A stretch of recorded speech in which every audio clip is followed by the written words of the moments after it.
have a new friend and he's coming for a new beat tape.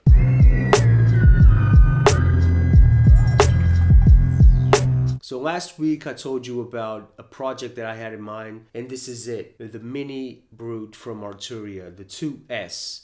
Let me just talk a little bit about the synthesizer we have here. To me, this is divided into three parts. One is the sequencer, where you can obviously record notes into it, but you also have capabilities to modulate and to sequence modulation into the sequencer. We have the mixer section here for the oscillators, where you can mix in the different waveforms. We have an ADSR envelope and we have an AD envelope. Here on the side we have a patch bay. With a patch bay you can reroute the internal connections, creating different pathways for the signal. Here on the side we have two LFOs. Obviously we have then a filter section, and we have also the capability of some FM synthesis inside this synthesizer. So the filter is composed with a low pass, a band pass, a high pass, and a notch filter. On the back we have the outputs for the headphones and a main out.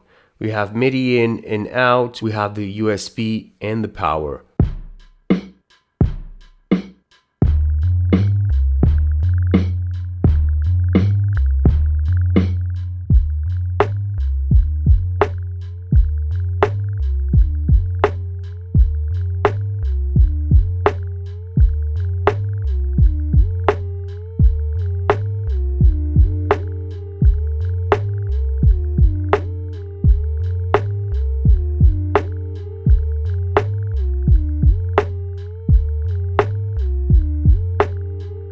So you guys know me from sampling, from chopping records. Seeing the synthesizer here on the side, even though I've had a synthesizer in the past, it might be confusing you guys a little bit. Well, a month ago, I decided I wanted to make something different with the channel. I've put out so many tutorials already that I wanted to try something different. And even though I love sampling and I love to chop stuff and make beats with records, I also like to experiment and to try different things.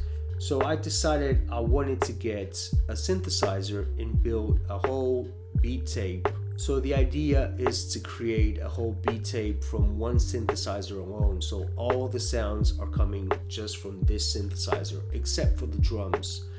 Even though this can make drum sounds as well, but I wanted to use my drum library. All the rest, the bass, the melodies, everything is going to come from the Minibrute.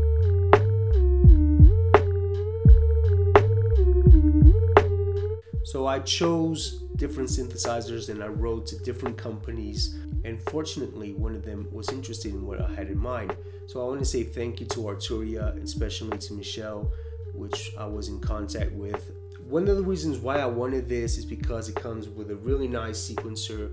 You can make really good bass lines out of this. It's really easy for you to just change notes here on the fly to create bass lines and melodies. Obviously I wanted an analog synthesizer as well. I never tried an analog synthesizer before, and I'm really surprised everyone talks about the difference between analog and digital, and I can understand why people want the analog. It has a lot more warmth to it, and that is going to be great for boom bap, for the lo-fi type of things I want to create with this. So I'm going to try to push this machine to the maximum and see what it can do for boom bap and lo-fi.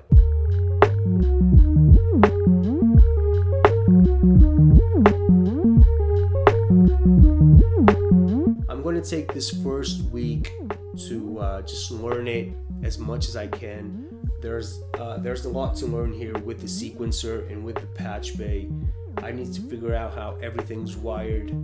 So every week coming, I'm going to have a new video with a new instrumental. I'm going to record how I made it. I'm going to show you the interaction between the Arturia and the MPC. Obviously the MPC is going to be the machine in which I'm going to record everything into. I'm going to sequence everything inside here. I'm going to sample everything from here into the MPC, and these two are going to be working together in the coming month and a half. So it's going to be 7 videos, and 7 different beats, and I have some cool ideas, so let's see if these ideas work. Obviously I'm still going to be making Vinyl Wednesdays.